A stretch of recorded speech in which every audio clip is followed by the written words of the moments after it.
The field of potential Republican presidential candidates for 2016 is already narrowing. I've decided it's best to give other leaders in the party the opportunity to become our next nominee. But Governor Walker is once again fueling speculation of a possible presidential run with a speech in the nation's capital. That's a roadmap for us going forward. This evening, we bring you balanced news coverage.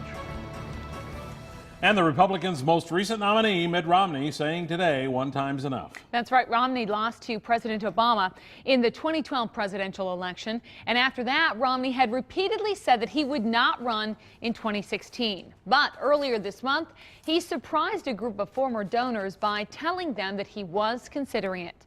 However, today, Romney said it was time for others to have a chance. I believe that one of our next generation of Republican leaders, one who may not be as well known as I am today, one who has not yet taken their message across the country, one who's just getting started, may well emerge as being better able to defeat the Democrat nominee. Romney will be visiting Wisconsin in April, where he will be the keynote speaker at the annual dinner for the group Forward Janesville.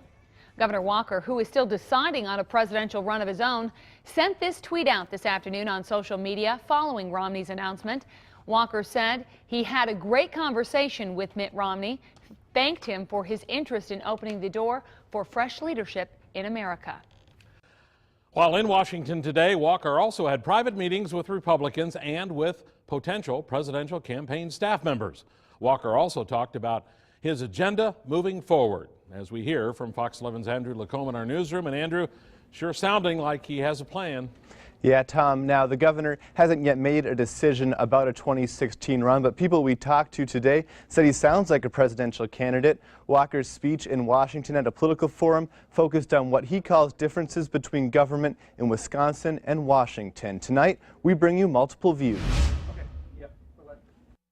Governor Walker's trip to Washington comes in the same week he announced the formation of a nonprofit political group. The organization, named Our American Revival, can raise unlimited amounts of money. And so that's where Our American Revival that we've talked about is really about transferring that power from Washington back to the people by getting it out to the states and ultimately out to the individuals. A panelist at Friday's forum asked Walker about security threats against the U.S. If I was in a position to manage that, I'd do everything in my power to make sure families across this country would sleep safe at night knowing they had someone who was looking out for their interests and their security. Walker has also given speeches in Iowa and California this month. Back in Wisconsin, some have no problem with the governor's travels. I'm sure he's keeping an eye on things. I think he would be a good president. Others believe the governor should be solely focused on the upcoming state budget process. Governor Walker's had full intentions of running for president.